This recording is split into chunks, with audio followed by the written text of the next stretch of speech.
Welcome. So today is Tuesday after Memorial Day weekend, so I don't know how many folks will join us. So we are going to re-record last week because I had some technical difficulties. So if you're watching this on the replay, that's beautiful. It'll catch you up, and we'll do week 2 next week. And I want to make sure that we have an extra workshop at the end somewhere. If somebody has something we need to work through, we can add another date at that time. So we're going to start from the beginning. I too had Survey123 trauma, not once, but twice.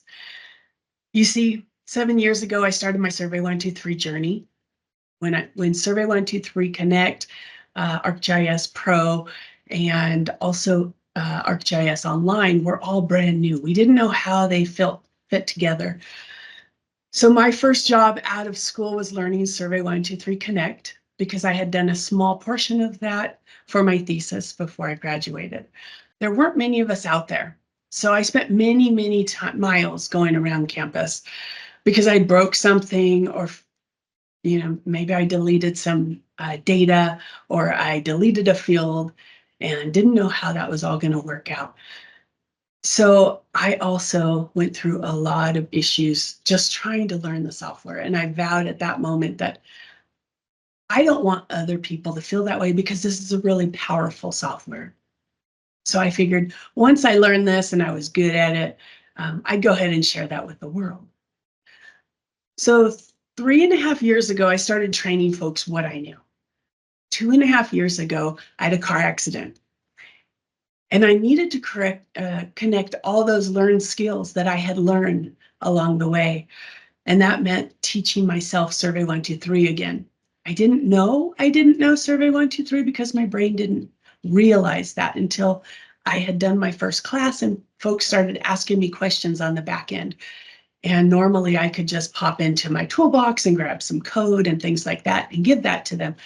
But I couldn't figure out how to get the back and forth, and I knew something was wrong. So as I taught Survey123 from my documents that I had, I was reconnecting those learned skills. Luckily, I had about 20 hours, and so I could reconnect those synapses. So what did that look like? I didn't know where my dipstick was in my engine for my car. I didn't know how to lock my husband's car with his key fob, because his is a Subaru and it has a blue key and also 2 black buttons. And for me, having a concussion, I'm going, well, the blue button's the most important. That must be the lock button. And my brain didn't know that I should look at the key fob because it just felt right. And that's what a concussion looks like. I also made the ugliest maps I've made in my whole life. And I didn't know Survey123. So today what we want to do is we want to go through Survey123 from the very beginning. First, I need to ask you if Survey123 and the desktop version and Connect are on your computers. We're going to do a tour of Survey123 Connect. We're going to tweak your Survey123 files for ease of use. And then we're going to build a Survey123 from scratch. So Esri always has the best slides. So this is one that I grabbed from them from 2022. And it's just so clear that I just use it all the time. So what Survey123 looks like is you're going to have an online area, the browser version. You're also going to be able to do this on your phone. You're going to get to take all that live data once it's in the cloud, and you're going to be able to put it in dashboards and PDF reports. And then something else you can do is this workflow automation, and that's going to be your Power Automate and your Integramat, or it's also called Make, depending on how long ago you installed yours. Survey123 Connect is a little different than all other GIS because it starts in a spreadsheet. So Survey123 Connect is in Excel. And what you do is you build it in Excel, and then you're going to send it to ArcGIS Online. And that's when your field crews can use it. And that's how you can bring that back down to ArcGIS Pro. Now, there's a couple different notes in here. I put that for Survey123 Connect, especially if you're new, build everything in Survey123 Connect and then send it to the cloud, because then your field crews can see it. And then also you can get it from, pull that down to ArcGIS Pro. Something I do is I set up emails for my end users. And so about every 3 months it says, please update Survey123 or please log into Survey123. And that's because for most companies, they have a time frame of Survey123 or ArcGIS Online. If you don't use it, you will lose it. They just, after about 3 months, they shut it down for users that don't use it. Yours might be different, so you might want to do it every 2 months. I think I do mine every 2 months just in case. And what that means is log into your Survey123, and then that'll make sure that that timer goes a little differently. And then ArcGIS Pro. So the way that ArcGIS Pro works is it will download your hosted service, or you download your hosted service. And if you add a field to Survey123 Connect, you have to re-download it into ArcGIS Pro, or you won't see any of those new fields. Also, if you change your domains and you want to see them in ArcGIS Pro, resync it. And I'll show you how to do all of that. Don't remove fields from ArcGIS Pro, especially if you're new, because you may, if your field crews are trying to use that field and you deleted it, it's no longer there, you're going to get an error message, and it's really ugly to get that data out of the devices in order to put it back into Survey123. So if you don't break it, then your services should work correctly all the time. The other note is you can add fields to ArcGIS Pro. What I use that for is I have a calculate fields, and that's all it's used for, is for me to do calculations. There's different reasons you use that field, but I just use it in case I need to calculate something, and it's something that I don't need to keep forever. So what I want you to do is I want you to open up Survey123 Connect. I want you to click the plus new survey, use the advanced template, and then we're going to title this family address book with your initials. And the reason I have you add your initials to this is because if you get stumped and you send it to me, I always know whose that is. And then I can send it right back to you, and it makes it really easy. Then we're going to do a tour of Survey123. And this is, we're going to look at the survey tab, which is how you build your surveys. The choice tab, where you're going to put all your domains and your drop-down menus. The setting tab, which is going to be, that's the top row is the most important. That's the row that the software is going to go in and look at things. And then version is which version of Survey123 you have, or you're building it. Question types is like your text, your integers, your images. Appearance is what the end user is going to see. Field types, I don't use this one, so I just skip that tab altogether. Once you publish it, Esri always puts those in anyways. References, this is your HTML code and your operators, so that's where you're going to start being able to make the end user's experience much better. And then reserve, don't use any of these words in the name field. If you end up using those words, or you want to use those words, put an underscore and another word, or something like that, and that'll keep you in the good graces. Then we're going to go in and tweak Survey123 for your ease of use. We're going to go in and highlight. I'm going to show you how to turn on the filter, and we're going to make sure that the real estate that you want is optimized, because if you have a smaller screen, you want to be able to use that. We're going to go into the choices tab and make sure that the yes and no are capitalized. And this is going to be for your sanity. And I'm going to show you how to do all this. I just want to run through this so you have an idea of what we're going to do. Then we're going to go to the setting tab, and we're going to change the title. The title that's what the end user is going to see. And then the inset name, we're going to do that later. It's an important field. I just wanted to put it here. And that's when we do the repeats. That's the area that your field crew is going to go in and do over and over and over and over. That's called a repeat. That's why they call it that.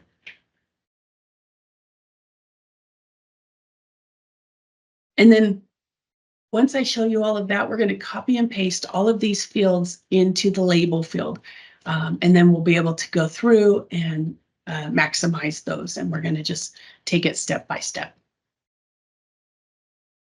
Homework is going to be making the family address book your own.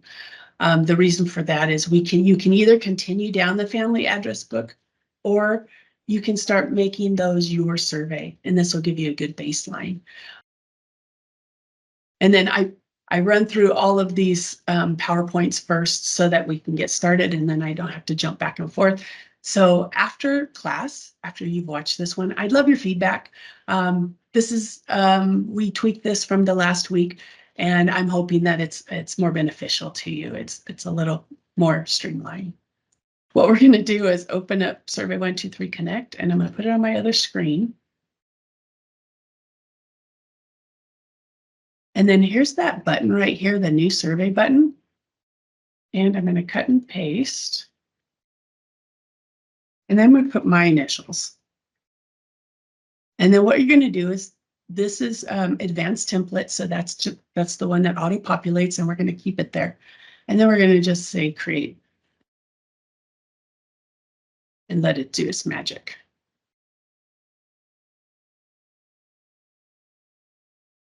All right, so now what we're going to do is we're going to go through each of these tabs, very similar to last week. So this is where you're going to see all of, you're going to build your survey, and that's where all the calculations are going to go. Here's your choices. This is the one where I said we're going to capitalize the yes and the no, and that's your domains. This is where you are going to change the title, and instance name is here, and that's what that's how you're going to title what your end user sees when we do those repeats. We're not going to worry about that this week. Version, so we're building Survey123 on 3.19, and that's the most current version at the moment. I know 3.20 is in the final release of beta. They always try to put that out right before the Esri conference. And then question types, these are those question types. And we are going to show you question types. That's this first row right here. Here's appearance. Here's appearance. And that's for the end user's experience. And that's going to go right here. Field types, that's the one I said I don't use that one. So we just skipped that one. And then references, I'm just going to make this bigger for you. References is where you're going to do your HTML tags. The most used ones that we use are probably all down here at the very bottom. And that's going to be your headings, your next paragraphs, and things like that. These are those reserved, and those are the words that we don't use. If we do want to use them, we'll put the underscore and then another word there.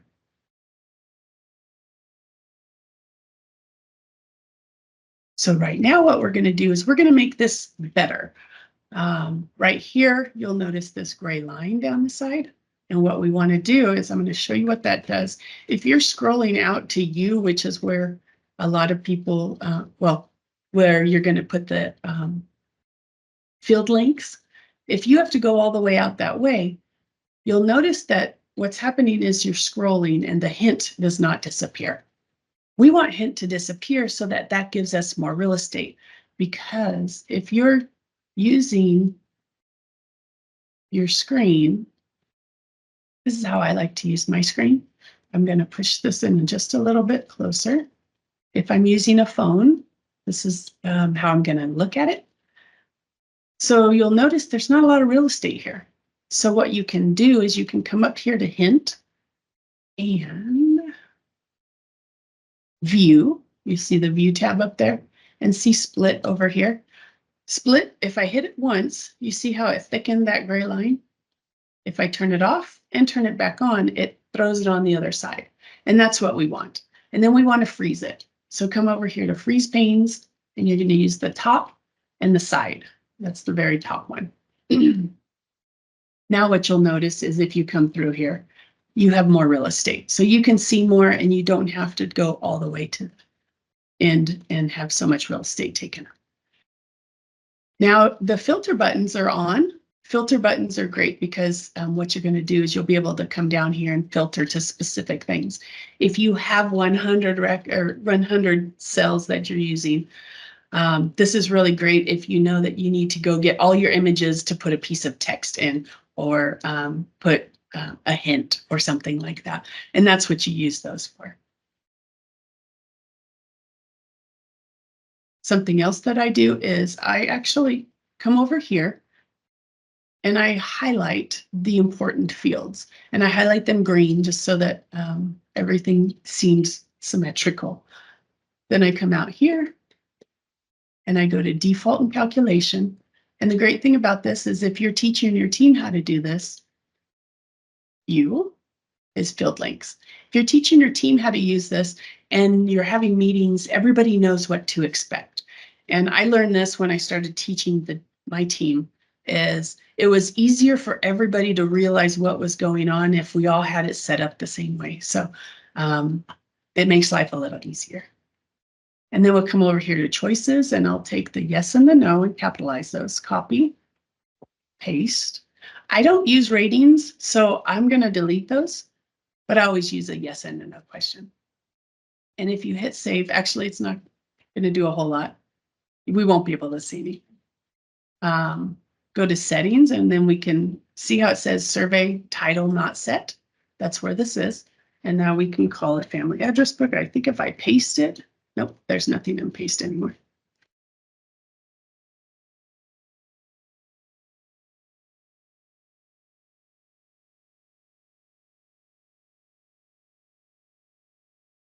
And when you save it, it's going to save it with this name.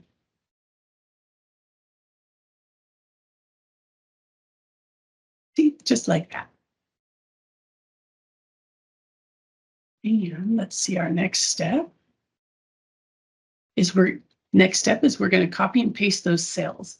So I'm coming back over here, and I'm going to copy and paste those cells, the text that I showed you on that screen, the screen here. And I'm just going to paste those right into label. And I'm going to right mouse click. Oh, it didn't ask me. Okay, did you see this, how it changes? I was looking for the paste values. Paste values isn't in here because I actually pulled it from the PowerPoint.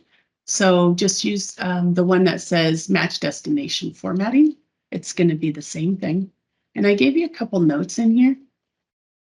And now what we can do is we can fix everything on the left side. What I want to do is, for good measure, and just to keep things simple, I'm going to copy Control C, and then I'm going to do a right mouse click. Here's that paste values. And you'll notice that there's spaces and funny symbols and things like that in here. I'm going to just take these funny symbols out for now. Yes, I know that it doesn't like that. I'm going to just take some of these out. Okay, so there are some notes. Oh, the notes are actually in label, so we're going to be fine. State. Zip. And the reason I do this instead of just putting like a 1, 2, 3, 4, 5 is sometimes you're going to need the code, and it's easier. That one took a little while because I had so many notes in there. It's easier to see the code when you're going through building your feature reports and things like that. I'm also going to take this out. Now what I'm going to do is I'm going to get rid of all those spaces all at one time. So if I just highlight this area, and then I say find and select and replace, I can put one space in here where it says find what, and then leave it. Don't touch anything on this replace with. That means it's going to take all the spaces and take them away. And say replace all. It said 28. That looks good. It's kind of a nice QC.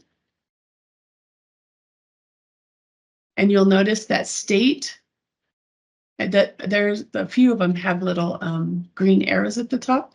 State is probably one of those words that we don't want to use. So I'm just going to put an underscore behind it. Size of t-shirt probably doesn't like that slash. And then this one might be too long. So I'm just going to call that take a selfie. I think that might be a note. What is that? Take a selfie. Oh, it's an image. So I'm just going to put photo. And now what we're going to do is, now that that's all set up and everything's working beautifully, we can make that field smaller. If you click on the B and then come out here to this line, see how there's those arrows that go back and forth? If you double click, it'll just bring it all really close to your longest field. And now we come over here to type. Now type has a down arrow, and all the most used ones are on the top. And then if you scroll down, everything else resides underneath. So right now we're going to do a few things. See how this says select one? So we're going to put a select one in here. And what a select one is it's going to give you a radio button so that your user can use only one option. Then we're going to come over here to name, and that one is going to be a text. Family phone number, that's going to be a text also. Here's your address. So I'm going to actually, this is a quick way to get this started, is since text is usually one that we're going to use all the time, I can do a Control-C and paste this in here. And now I can go through and say, okay, all of these need to be text. Notice that I left text as a zip, because zips don't get, they can be counted, but you don't sum them. There's not a mathematical reason to do that. We actually will probably want to sort on those. So use that as a text. And then where's your home? That's going to be a geopoint. So come down here and look for geopoint. Favorite social media, those are text. Unless you wanted to put like a select one, you can do, if they had a favorite, you could do that. And then favorite sport, same thing. You could put some drop-down menus, hobbies, snacks, t-shirt, and photo. Photo, you can come down here and we're looking for an image. And now I can, now I can clean up some of my notes.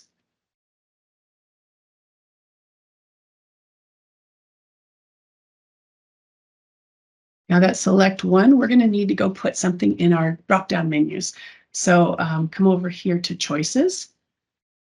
And let's call that last for last name. And we're going to put a few of them in here. And these are just some of our family's last names. We will do 3 for now. Let me back up one step. You'll notice there's a node right here. See how that white text or the white check turned into black? And then I can bring that straight down. Just click and drag it, it comes right down. If you only have names that are one word long, you can just copy and paste, Control-C, Control-V. If there were 2 names, you would figure out, and if it was hyphenated, you'd take the hyphen out, probably just do camel case on those. And then hit save. Oh, let me grab this. I always like to cut and paste these. So we've got to tell the computer what download or what drop down to use. And so what you do is you just paste it right in here. I don't type things in, because if they're off by a little bit, if they have to be exactly the same. So maybe I put in a capital L here, it wouldn't sync anything. So if I save it now,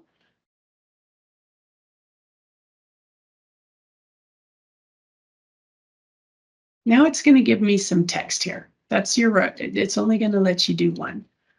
Now, what you can do is you can come over here and you can put these in alphabetical order. And to do that, you can come over here. We're going to come to custom sort and leave the my data has headers. Even though it has headers, it doesn't in what we've highlighted. So say column B, and it's going to A to Z. And now everything's in order. Just know that if you have a range and it's like weather, and you have sunny and sunny, rainy, sunny, cloudy, rainy, snow, and you want that range, don't alphabetize those, because they'll show up alphabetized. And if it's a range, you just want your end user's brain to go in the fashion that it's used to. I didn't have it in my notes, but if you don't, I want to show you this because in my head, I don't remember exactly where we're going to put this. So I'm going to show you how to look this up.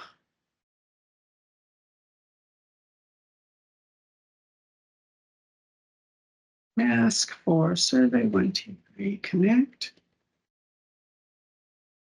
Phone number.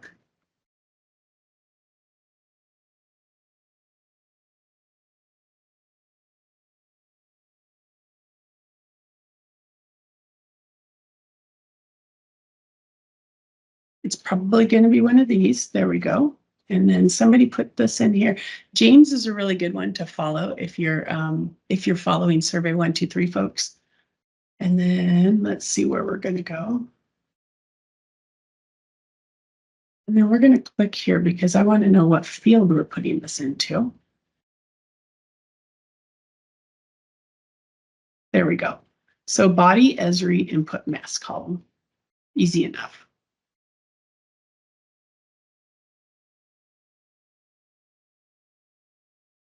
And all those bodies are all in one order, one area.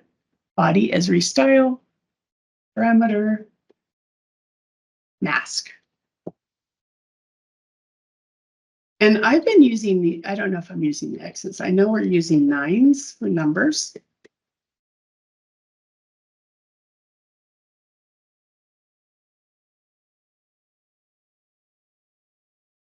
And then hit save.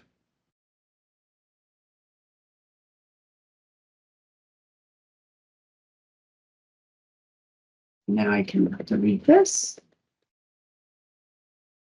and save one more time. You'll notice that it has red symbols, and that's because it hasn't been, it's not correct yet.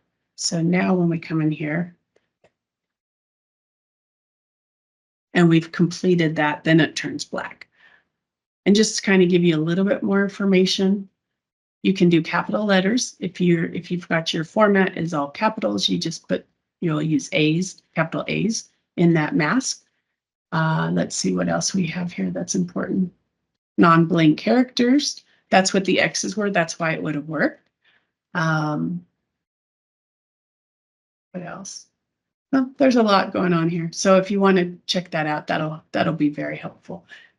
Now that all the notes are completed, oh, they're not. I'm going to keep going. So state is a length of 2. So I know that that's all the way at the end where the green is. Length of 2. And then zip code for us anyways, it's 5. Unless you need that dash and a couple more numbers. But for us, it's a family address book. It's not a problem. So then we can hit save.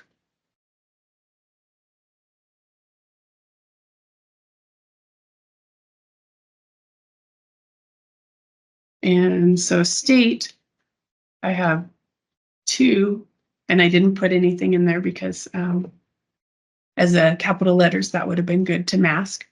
And then this one, zip code, only lets me put 5 letters in there.